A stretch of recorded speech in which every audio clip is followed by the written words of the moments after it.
What's good?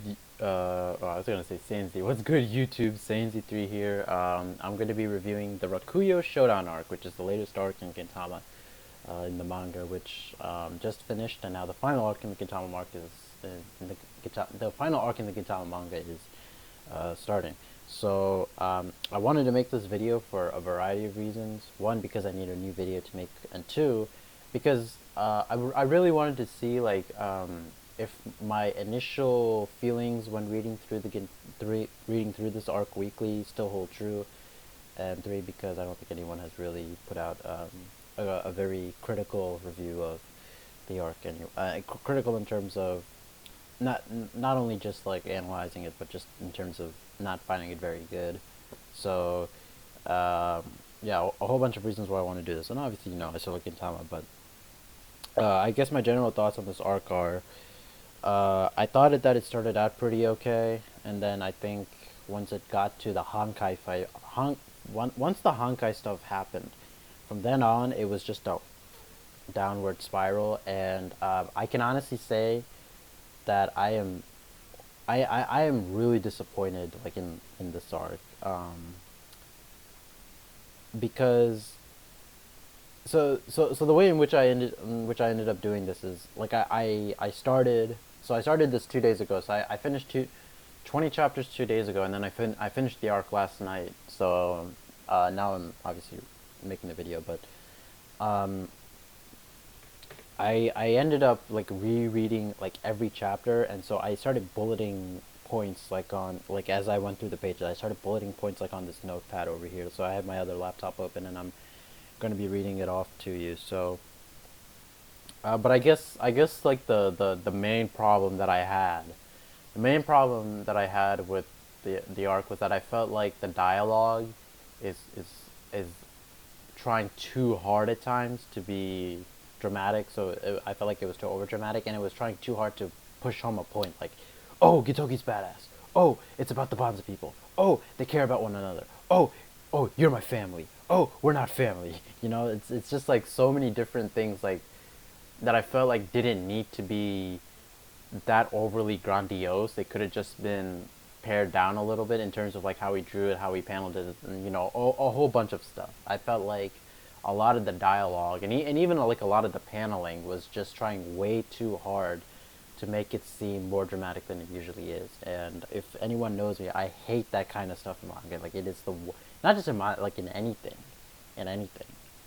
Um, and I plan on doing a video like this for Toriko, the post time skip Toriko, to see like what my actual feelings are, and that's gonna be a hell of a lot longer because that's like 100+ chapters, probably even more now. I think it starts like on 265, the post time skip stuff, and even with that, I just have lost kind of like an interest in manga in general. Even though I'm still reading like the weekly series and all that, but like One Piece and all that. But in terms of just like religiously sitting down and reading a manga, unless it's at work, on my break time at work, I'm not doing it.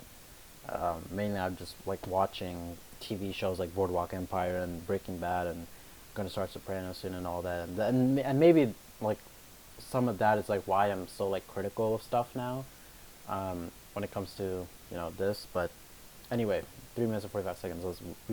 We might as well just start the actual review of the arc. And one more thing before. Jesus Christ, that is bright. Okay. Before I start that, there is one more thing I want to say. God damn, wait. Jesus Christ, what up?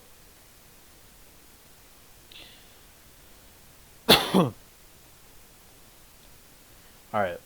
So, besides the over dramatic dialogue stuff, I also had a problem. The biggest problem that I had with the arc, besides that, was definitely the Kamui stuff. So we're gonna get to that. So we might as well just start it. So yeah, obviously the arc starts off, and so spoilers. If you're not caught up to the manga, don't watch this. So, or if you do plan to, you know what I mean. It's spoilers. For those anime onlys, you're gonna get wrecked if you watch this. So leave if you haven't. Anyway, so the stuff starts off with the explanation about Altana. Obviously, it's planetary energy, and a lot of people had a problem with this. strangely enough, which might be kind of a shock to some people, I didn't have a problem with it actually. I didn't mind Altana.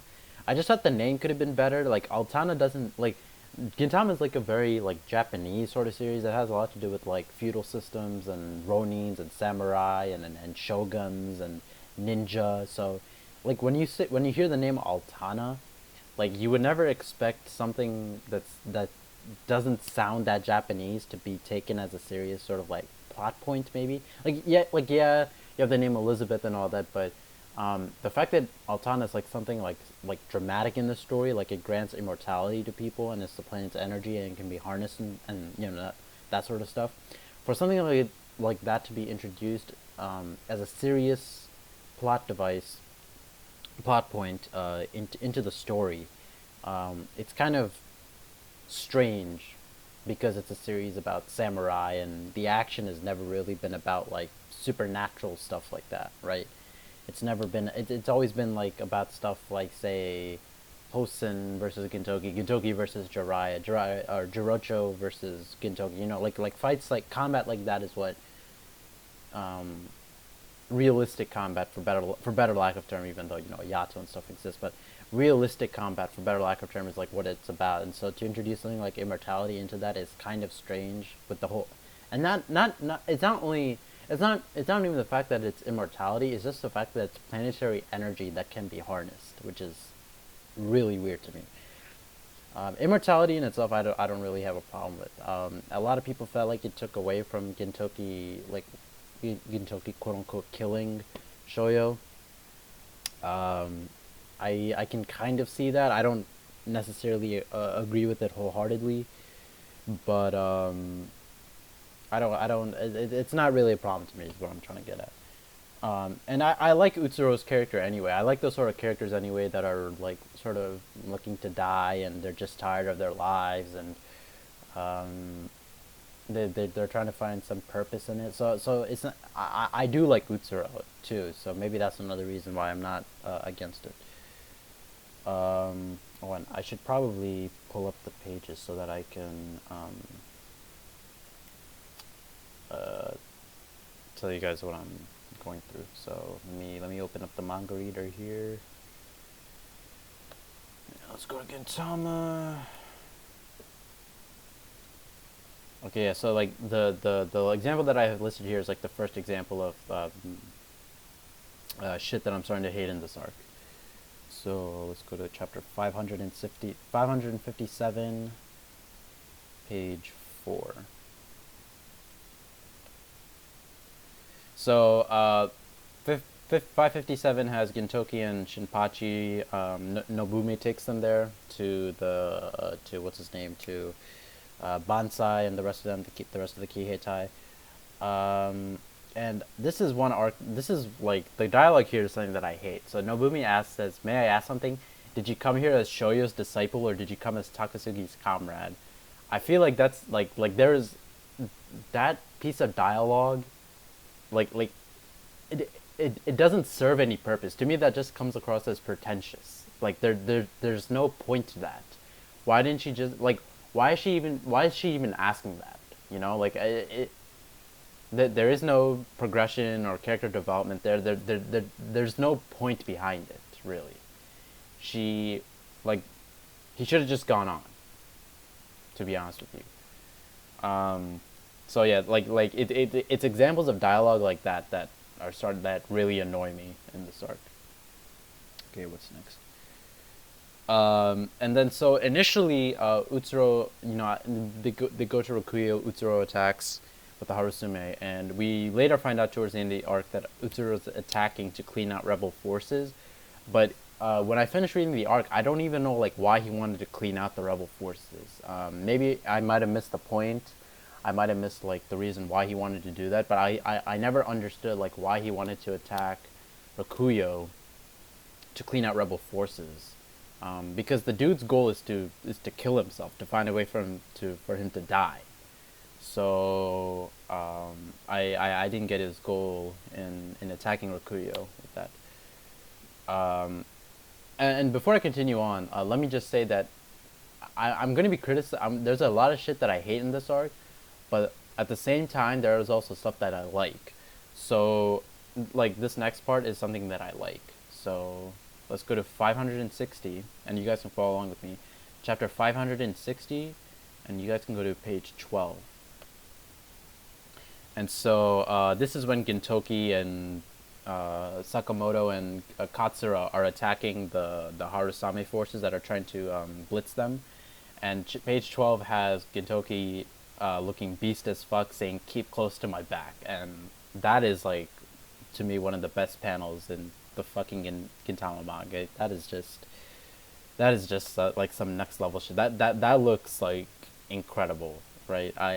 That's gonna be my pro pick one day on YouTube. So that's something that's an example of something that I like in this arc. Okay. And so while this is all happening, Bonsai is then in awe of like what Sakamoto, Katsura, and Gintoki are doing, and I hate this because Bonsai, like, he hasn't really done anything in the arc anyway, but over here in this arc he's just sucking the dick of Shinsuke's comrades, and it's really annoying as fuck. 9 times out of 10, all he's saying is, "These are the men Shinsuke-sama fought with." That's all he's saying in this fucking arc. These are the men Shinsuke-sama fought with. That's all he fucking, well, not all he fucking says, but mostly what he fucking says, especially at this part when they're fighting the Harusame forces, and it's annoying as fuck. It's just like, yes, we get it, these guys are strong, but it's just like these dude, like, it's just like Sorachi is just like shoving that shit down her throat, making it, oh my god, ugh, I hate that. I hate it. So then we find out, then, you know, we get to the three ominous stars, Bato, Hankai, and Shukaku. And one of the funniest things is that Bato is the best swordsman in the Harusame, which is complete bullshit, which I'll explain like in a couple minutes. And that's chapter 560, page 19. But then we get to like some other stuff that I like in this arc, which is Umibozu going ham. That's actually pretty cool. I like that shit. I like when he threw like the boulder at the fucking ship. That was beast. I like that stuff. And then we also get some exposition on the Harusame in general. And this to me is like one of the worst offenses that the arc has done, because the Harusame has been a very long-standing villainous group in the series, right? And their characters are barely fleshed out. Their commanders are barely fleshed out, except obviously for Kamui. And we get introduced to the first division commander, whose name is Shirei. And so Shirei, he's the best one. Like, he's like the first commander of the Harusame. And it's retarded because he gets killed in one swoop by Kamui much later. So it's a complete waste of a character, and it's like, how are you gonna kill like the first commander of like one of the main villainous groups in the entire series off like that? Like, Harusame Senate was killed, Tendoshi were killed at the end of the arc, and now this. Like, it's stupid. And then we also learned that the three ominous stars are all as good as Kamui, apparently. The fights and that's kind of disappointing because the fights themselves are not very satisfying.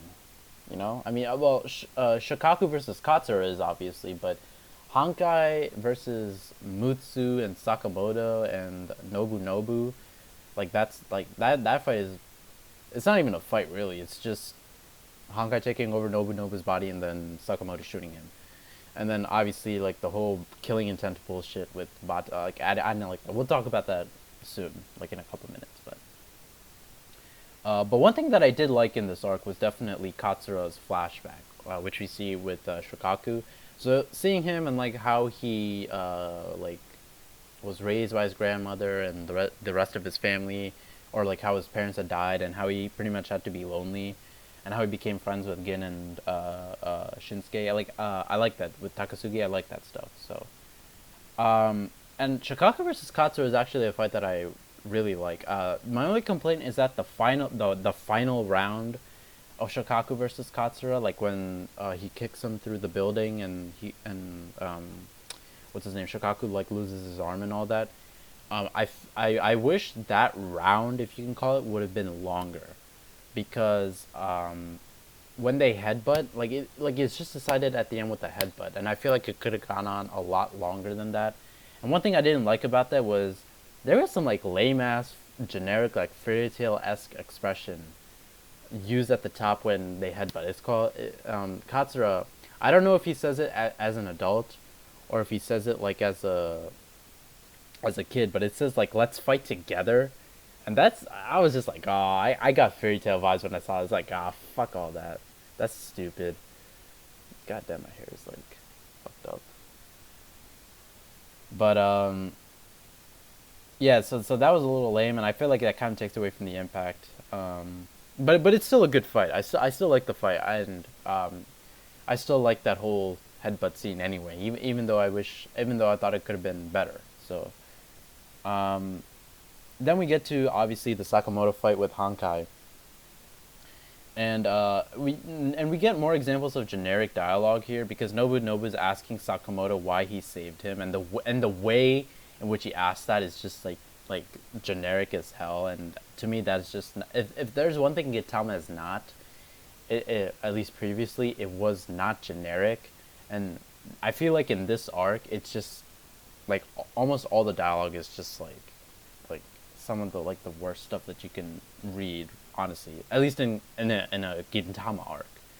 So him failing to understand the difference between himself and Sakamoto, like that's stupid too. The fact that he doesn't understand that he didn't value his retainers, like that's stupid. Like he's not a kid, he's a grown ass man. Like the fact that he because like his character arc is that he doesn't understand like why he and Sakamoto are any different. And that's stupid because like he every time that he's done like an asshole move in the series, he's done it in clear conscience. And he knows that he's doing like fucked up shit for his own selfish benefit.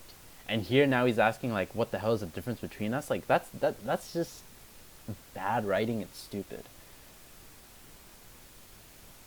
Um and then Sakamoto has like one really bad line. He says, "Even if my subordinates have abandoned me, I'm not going to abandon them." Now, obviously, the subordinates have been overtaken by Hankai's little machinery stuff, right? So it's not like they willingly betrayed him. But the implication here that I got, at least for me personally, was that even if they betrayed him and tried to kill him, he would still not abandon them. And that's just counterproductive to being like a true space pirate, as far as I'm concerned. So, but I don't think I hope that's not the implication. Knowing Srirachi, I'm pretty sure. Well, not pretty sure. I'm somewhat optimistic that it isn't the message. So we can kind of like scratch that criticism off, I guess. And then so when they fight, there's this part where Hankai says that he's trying to take over Sakamoto's fleet for his own, and that's just stupid because the whole premise behind Hankai's title in the Harusame, it's the army with no soldiers. Like the fact that he can do this like on his own is his entire gimmick. So trying to take it for his own, the fact that he's trying to like take it as his own even after he kills Sakamoto so that he can use it as a platoon, that completely defeats the purpose of that, and I think that's retarded. And obviously, like I complained about Nobu's character, it's trash. Because he intentionally wants to abuse his power because other people wished it for him. Like that's just stupid. Like that whole mini character arc is just completely nonsensical. He complains like he was used by other people. He always was dressed up to be the best by other people, and so he did it because other people told him to. I mean, common sense would tell people that because he was being told what to do, he would go against that. He would rebel if at some point, right? But no, and now he just wants to abuse his power for because people told him to. That's just stupid. So basically, he was evil because people told him to be. The fuck? That like, well, I don't know. That whole mini character arc where he's like, where he rips like Hankai's wires out of his mouth, and he's like, "I'm gonna make a decision for myself." It's just like, what the fuck are you talking about? Like every decision that this dude has made has always been selfish, self-absorbing, and just downright fucked up. So that's stupid. I hate Nobunobu that the writing behind his character for that was just completely dumb. And Hankai's defeat is bullshit too. I don't know, somehow somehow Mutsu gets control over herself despite being controlled by Hankai. I don't know how. And she catches the bullet and then I don't know. Oh my god, it's so stupid, man. It's so stupid. Like Nobu knows for somehow that Sakamoto was not shot. Like he can see like Mutsu like grab the bullet. Like it's just so stupid. Like I couldn't believe like, and it's fucking bullshit. It's bullshit. And also the theme of the Hankai fight is so bad because it's obvious that defeating Hankai is gonna free Sakamoto's men of their control. And it's not even hard to do that because they have Mutsu. Like, it's not even hard to, like, fight Sakamoto's controlled men, the ones that are being controlled by Hankai, I mean. Because they have freaking Mutsu, and she's, like, slaughtering everyone anyway.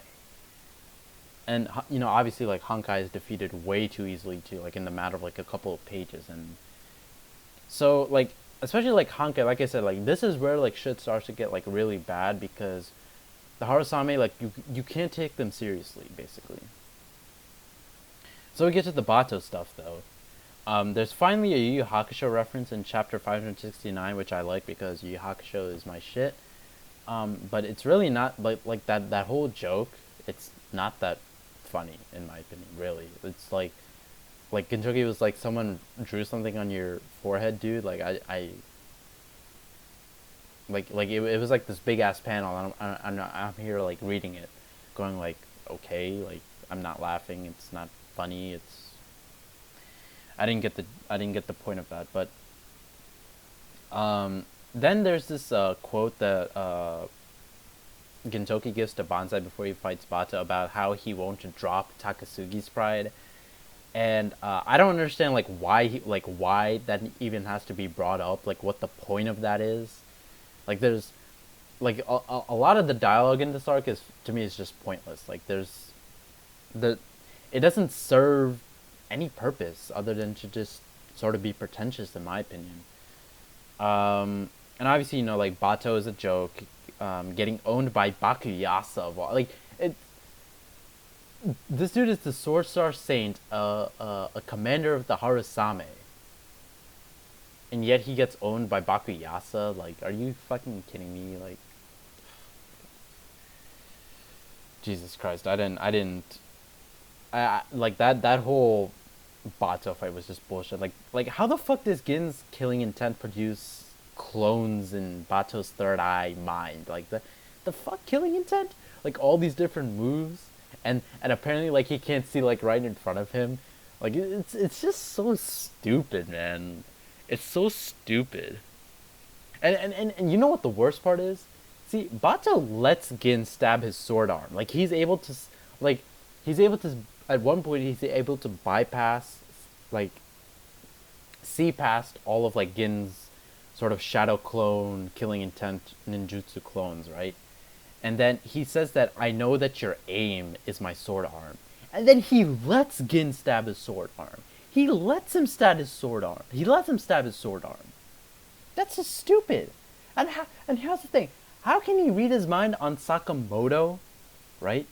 How can he read his mind on Sakamoto? Like, so like the reason that, one of the reasons that Bato is able to tell that Gin is targeting his sword arm, like when that part happens, is because Gin is remembering Sakamoto, because obviously Bato took away Sakamoto's sword arm, right? And so, you know, obviously, like, it's nice symbolism with the whole revenge thing going on there. But how the fuck can he read Gin's mind that he's thinking about Sakamoto when the killing intent, when the clones that are manifested by Gin's killing intent are still attacking? Like, that's just, like, that makes no fucking sense. And then there's more generic dialogue when he goes like, my target is the true you. Like, what the fuck? He goes like, my target is the true you. Your target is my sword arm, and my target is the true you. Like, what the fuck? And then once again, we get even more overdramatic on chapter 571, page 6, because Gintoki, or rather Gintoki's clone, says he feels no fear in his supposed death because he's thinking about tomorrow. And it's like this one overdramatic, big ass one page.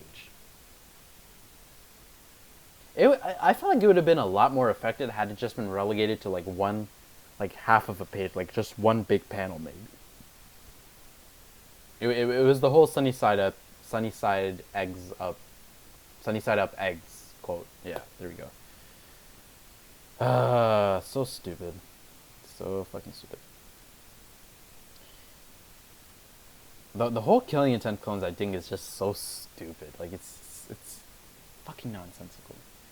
But even with that being said, I still do think it's nice symbolism because Gintoki, when he defeats him, destroys the the Jagan Eye. That's the Hakusho reference, and he destroys the sword arm as revenge for Sakamoto. So there's nice symbolism there when he does it.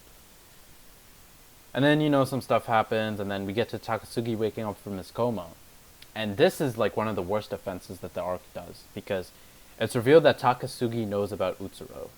And this is completely stupid, as it makes his motivations and sadness, his tragic nature, completely unjustified and nonsensical, and there's no sense behind it. How would he know Shoyo would be gone for good once Gintoki did him talk right? How would Takasugi know that Shoyo would be gone for good once Gintoki decapitated him? Like, he apparently knew that the Shoyo personality was killed forever once Gin did it. What the fuck? How does he know that?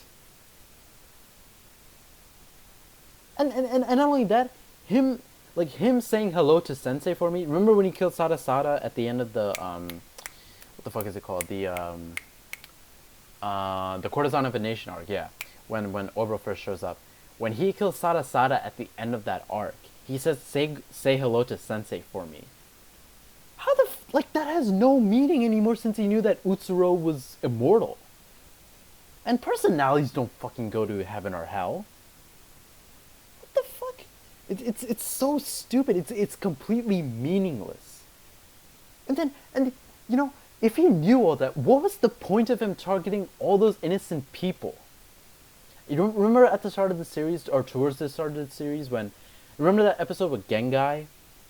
What was the point of him targeting all those innocent people? What's the point of him overthrowing the government? People are happy, people are doing well in their lives, and obviously, the government is corrupt and all that.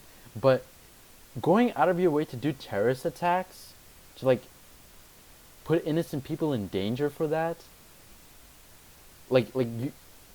First of all, we thought that you were an evil asshole, which you should have stayed as, in my opinion. And now you're not, and now it's just like, oh, I knew all along that Shoyo was a personality inside Utsuro. Are you fucking kidding me? How does anyone? I don't understand how Sriracha expects anyone to buy that bullshit. That's stupid. And then the Mogura weapon stuff, that's dumb as fuck too.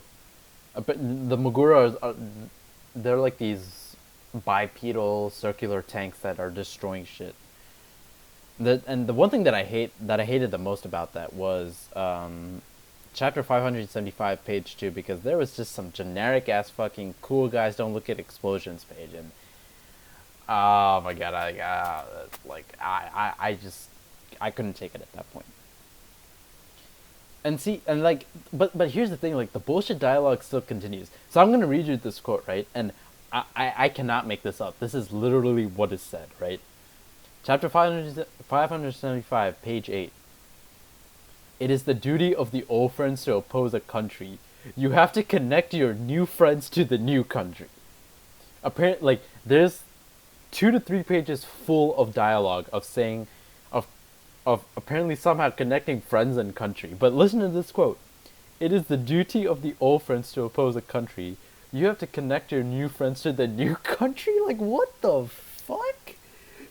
Yo, are you kidding me with that bullshit?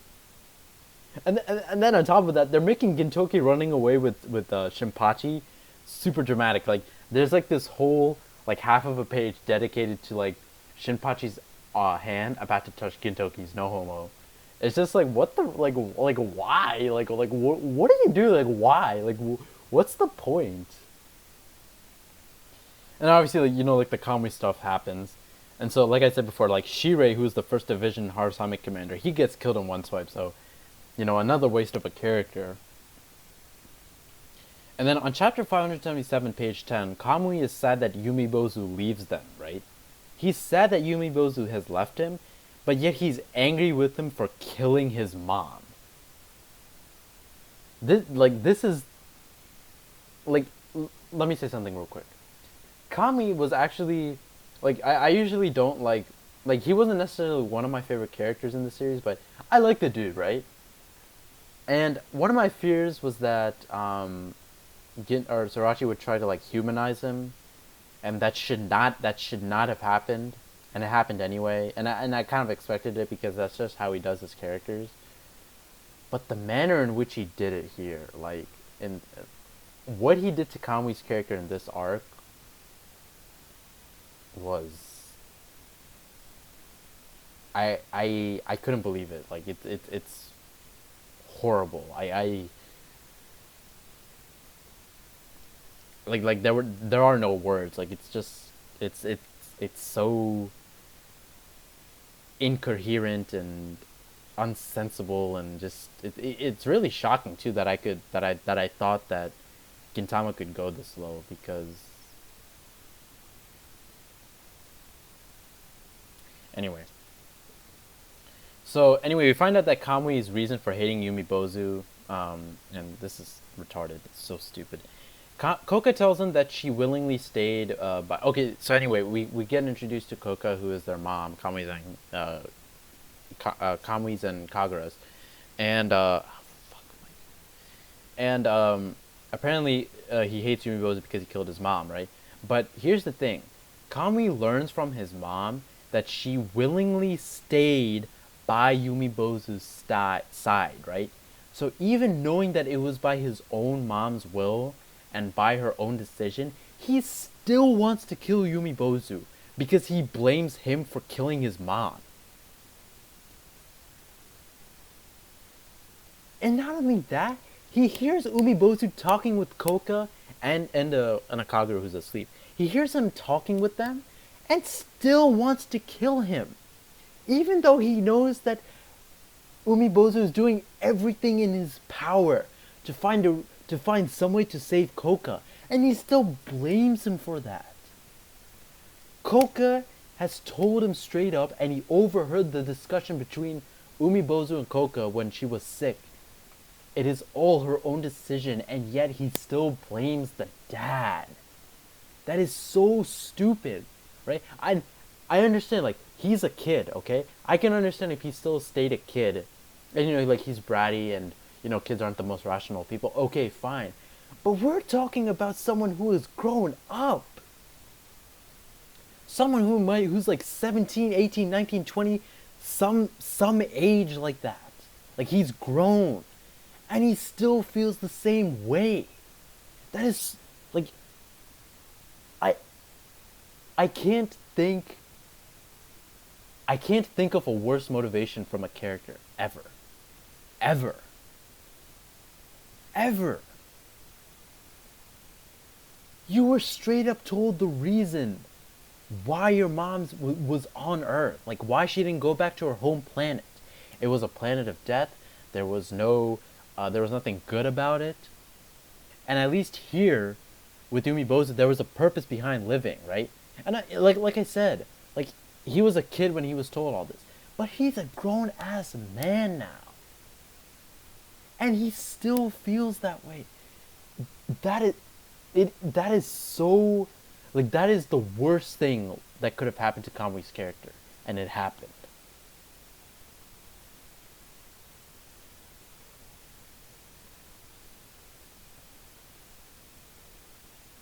He's blaming Yumibozu for everything when it was Koka's will. That's just stupid. And it doesn't stop there, right? And then when Koka dies, right? Kami wants to get strong to protect his family. What the fuck, dude? Think, let's think about this for a second, right? Koka died from an illness. How is dying from an illness going to spur someone to get stronger through physical training? Don't you think the logical path for someone to take after that is for them to become like a doctor, to become like a surgeon or some shit? Like, Kami wants to become like Goku, but he should really be trying to become Tony Chopper. It just makes the, like, imagine if someone close to me died of an illness, right? And I'm like, how the fuck is me training in martial arts? Like, yeah, I'm gonna protect, but like, why does that thought even enter your head? If you really wanted to protect your mom, you should have went and learned like fucking medicine or like Chinese arts or some shit. Like, oh my god, dude, man.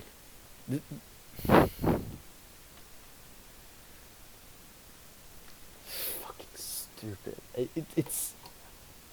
It's not even a good example for like why the dude wants to get strong. His mom died, so he wants to get strong to surpass Umibozu. She didn't die from bandits. She wasn't killed in cold blood. She wasn't killed accidentally. She wasn't killed because of a mistake or like a mistake that comes from martial arts or anything. She was killed from an illness, like a disease. Well, not a disease. A side effect of not staying on the planet where she was born, because she was a being born of Altana. Why would that spur anyone to try and get stronger through martial arts?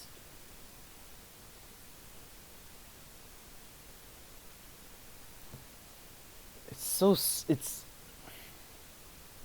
like, training is not going to prevent illnesses from getting to you. I mean, maybe like a common cold or some shit, but like AIDS or some shit, like, you're gonna get fucking AIDS. Like training, like, listen, doing punches under the waterfall and all that shit, that's not gonna protect you from AIDS.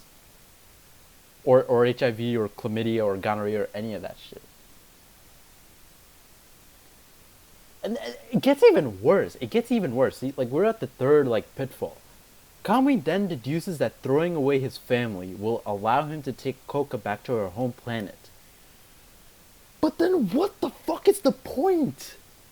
Like he's a kid, but even a kid should be capable of understanding this. Breaking away your family, right? I understand you want to save your mom, but don't you think that breaking away your family is going to be counterproductive to that? Like, yeah, your mom's gonna be alive, but aren't you even thinking about like the consequences of that? And again, he's a kid. He should be capable of understanding this. Like me as a kid, if I wanted to save my mom, I'm not gonna break my family apart just to go and save my mom. Like, I know she loves all of us. It's keeping her away from me and my brother, like, she would not want that. It's so stupid. How does one come to the conclusion that breaking away your family to save your mom is the right way to do things? Like, it should be like almost instantaneous, that understanding, like, this is going to cause harm to other people that you care about, right? Oh my god. Like, breaking the family apart is not doing that. If you were going to do that, it's not only harming you, it's also harming her, you fucking dumb fuck. Like, that's just some dipshit shit.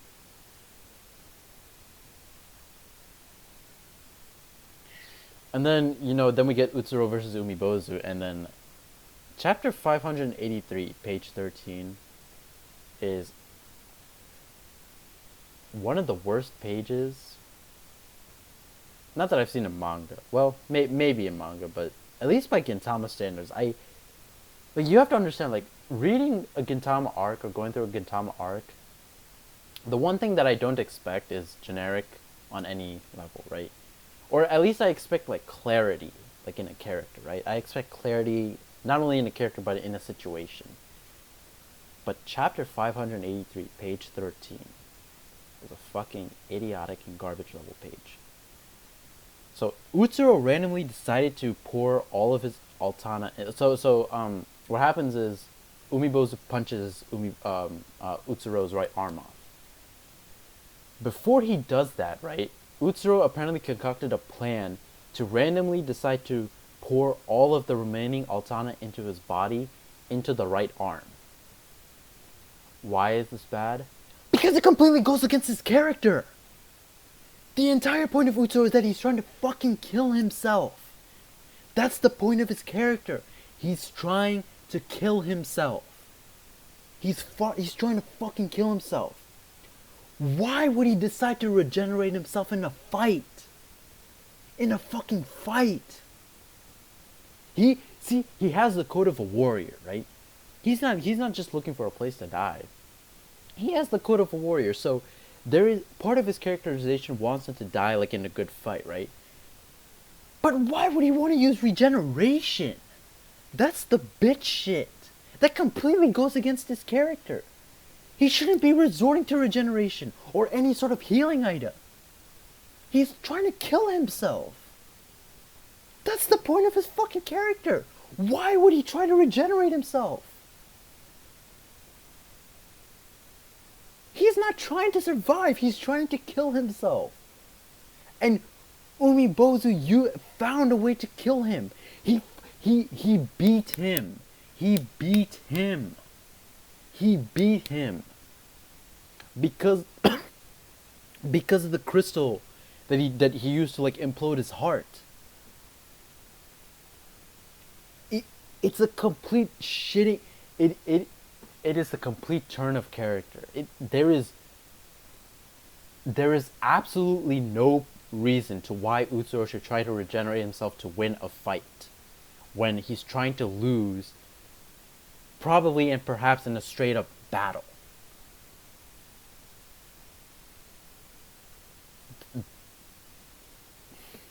It's so stupid. Then Umibozu leaves, and then we get Gintoki versus Kamui. Okay, so Gintoki tanking a straight on punch from Kamui is bullshit. Don't get me wrong, Gintoki's capable of doing some superhuman level shit, but as we saw with Hosen, the fact that he stopped a blow and that it was using everything for him to resist that, right? And obviously there's been time skips and years and training and all that since then. Well, probably not training since he's lazy, but there's been time since then, right? Tanking that shit is bullshit, right?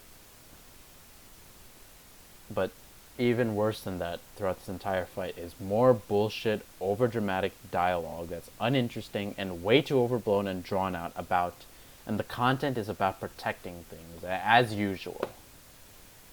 Sometimes I feel like Sorachi should just like play it safe and just make it clear-cut and simple. And then we get to chapter 585, page 16. Yo, I cannot make this shit up. I cannot make this shit up. Kamui asks Gintoki, who is your enemy?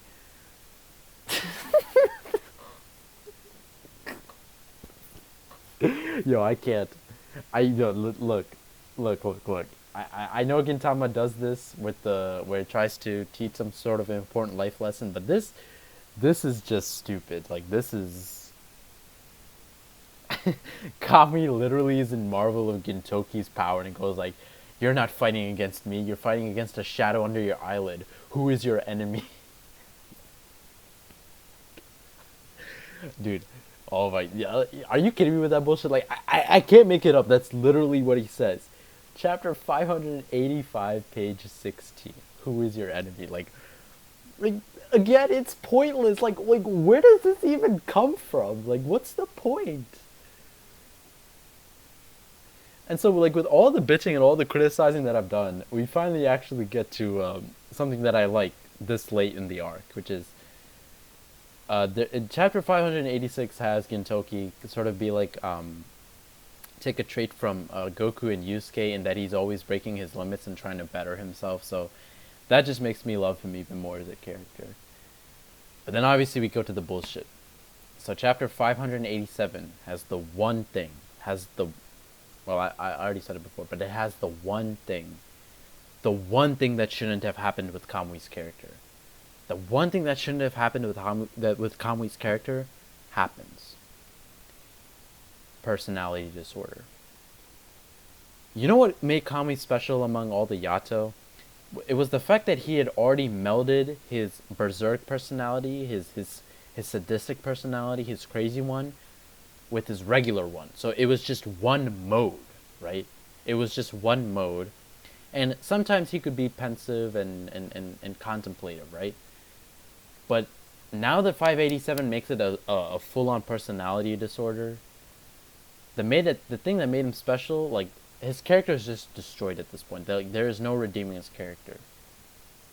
Because splitting it back into a normal personality and then a sadistic berserk mode, like what Kagura got in the Yoshiwara arc, is just a garbage way and a bad way for us to feel sympathetic about Kamui's character. Like, oh, all along he was being driven by like this psycho berserk Yato personality.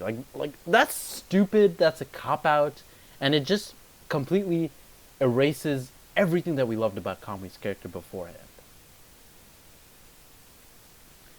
So stupid. And see, here's another kicker. So if you go to page 12 in chapter 587, you learn that Kamui wanted Umibozu to stop him from taking, what's his name? He wanted Umibozu to stop him from taking Koka away from the planet. Like, from taking, well, he wanted Umibozu to stop him from taking Koka back to her home planet so that she doesn't cough up blood anymore, right? You know why this is funny? Because Umibozu lost his arm for no fucking reason. All that when Umibozu, like, Kamui going berserk was already bullshit. Like looking up at Umibozu and going like, "I need to beat you to save her." Like that's stupid, right?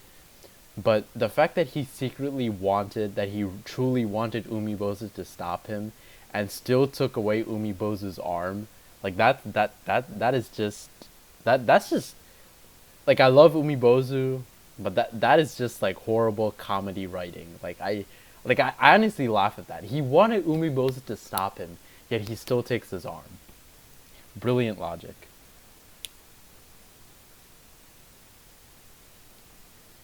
And then you get to chapter 589, page 7, and again, that just made me laugh too, because at this point, like, I'm just laughing at the bullshit. Let's blame everything on the Yato blood. Let's blame everything. It's time for me to stop losing to you, Yato blood of mine. Are you fucking kidding me with that bullshit? You expect me to believe? Like, Sorachi's trying to sell me the fact that Kamui's sympathetic because he lost to his Yato blood. Are you fucking kidding me with that shit? Are you serious?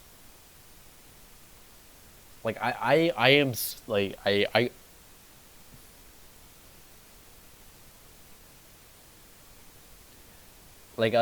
can only laugh. I can only laugh at that. Now I need to charge this.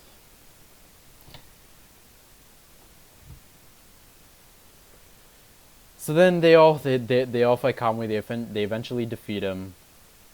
But there is one quote that I like, and Kamui shedding tears. I knew that bullshit was coming when I was reading it weekly, and fucking complete desecration of what his character should have been like. But there was one quote that I actually liked during the fight, and that was, "A big brother's fists cannot defeat a little sister's," because that's actually pretty deep. Like, an older brother, like, raising his hand against a younger sibling, especially like a little sister, like, that's actually a pretty good quote, and I like that. Even if the other shit is bullshit, but I like that quote.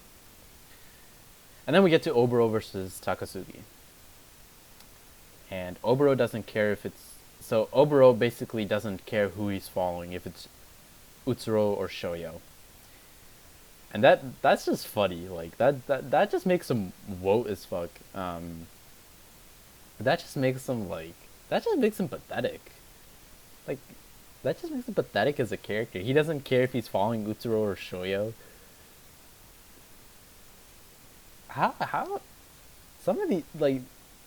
the characters in this arc just don't want to face reality for some reason, and that's you would think they would, but and that's what made Gintama characters great, that they could face it and there was still like genuine pain behind their characters. But what we're seeing with Kami and now with Oboro, like this is so bad. And then we get we get a flashback on Utsuro or Oboro, well Utsuro and Oboro, which is which I appreciate. But chapter 591 has Oboro do something for no fucking reason, right? So he helps Utsuro, aka the Shoya personality, escape the Naruku, right? So that he can resist himself, so that he can wash his hands clean of all the killing that he's done, right? And he helps him establish the school. So technically, like, Oboro is the first disciple. But chapter 591 has Oboro capture Shoyo. Why the fuck did Oboro try to take Shoyo back? You know what this is like? You know what this is like? This is like me.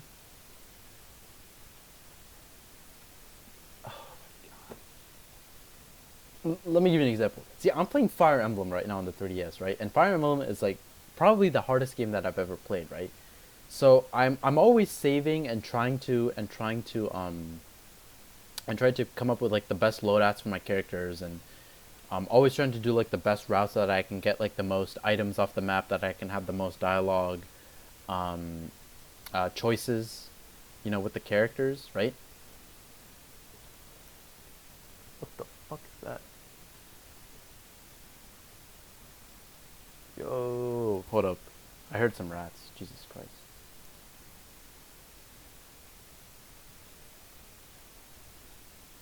Yo, that actually scared the shit out of me. Like they were...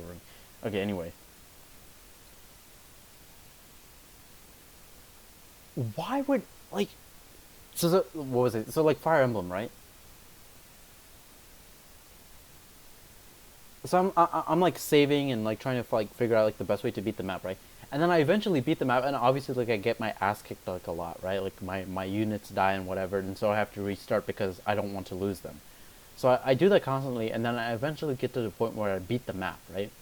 What Oboro did in chapter 591 by trying to take Shoyo back, this shit is scary as fuck, dude. What he tried to do there is like me beating the map on Fire Emblem and then not saving. And intentionally choosing not to save. And then turning off my 3DS. That's what this is like. It's so stupid. Oboro worked so hard, did so much shit to try and free Utsuro from the Naruku so that he could live a life of peace, and then he intentionally brings them there? For what? For what? He understood like what his master was trying to achieve, and he just destroyed it for nothing. There is no explanation. I wanted to take Shoyo back? For what?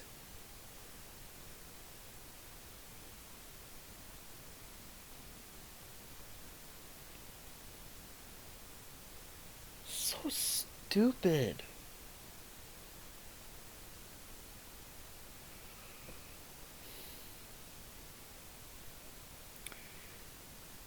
And then we get to the end of the arc where we learn that Utsuro's goal is to try and cause like this universe scale war to destroy all life. So this I don't get, because Utsuro's goal is to try and kill himself, right? So why does he want to destroy everything? His goal is to get himself killed. Why can't he just, like, here's the thing, right? It's probably implied that he has a warrior code and that he wants to die in battle, right? But if his goal was to get himself killed all this time, why couldn't he just leave Earth and die off like Koka did? You know? Just food for thought. Like, you'd think he'd know about that because like he was part of the Tendoshu and the Harusame and that he'd leave. But no, apparently he wants to destroy everything now. So his goal changes apparently from killing himself to destroying Earth and planets across the entire universe. Like, what the, like, I don't get it. And then we also learn about like Shoyo personality, how he was born to try and like kill Utsuro, like because the Shoyo personality was scared of himself. So, but in chapter 595, like how does anyone expect Shoyo, like how could a person expect a person like Gintoki to defeat Utsuro, who is like an immortal regenerating dude? Like, how do you, like, apparently like the purpose of Shoka Sonjuku was to create disciples. Was to create disciples, right? It was to create disciples to defeat Utsuro. How can you do that when Utsuro is like a fucking god, basically? Like he can regenerate any wound. Like how?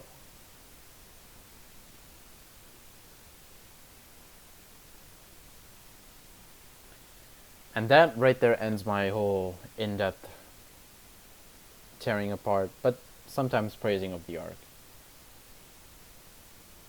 And way too overdramatic monologues. We are samurai and we've decided to band together to spill our blood, like when they're fighting the Harusame. Like that's some dramatic quote said when they fight the Harusame. Did you come here to show his disciple or Takasugi's comrade, like I said earlier? That is the warrior's song. Apparently Bonsai, when he was like fucking bitches up. Bonsai sucking the dick of the other three, of Shinsuke's three war comrades. Chapter 561, page 9. Chapter 562, page 14.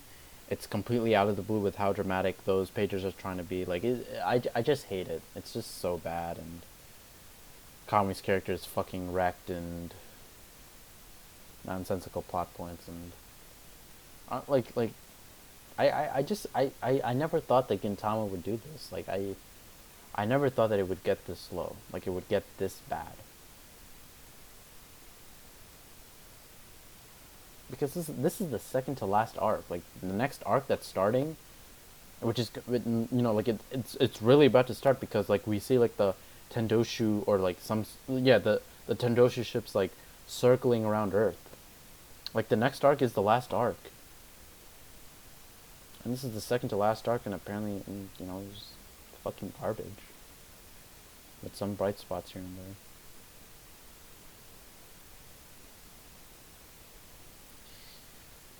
Yeah, I'm shocked, I'm saddened, and I'm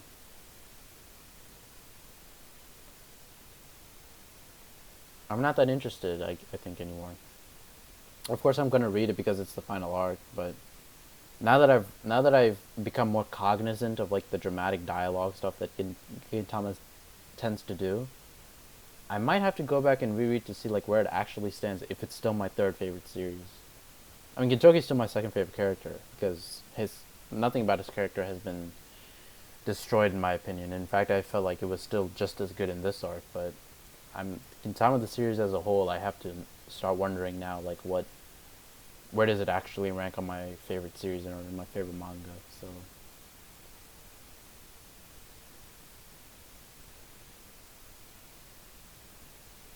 but yeah, tell me what you guys think. And if you guys have stayed this long, watching for almost a full hour, I appreciate it. And so yeah, tell me what you guys think in the comment section below. Thank you guys for watching. I'll be doing this for Toriko when I get the chance. I'll probably do it arc by arc, just to make it a little more easier for people to digest. And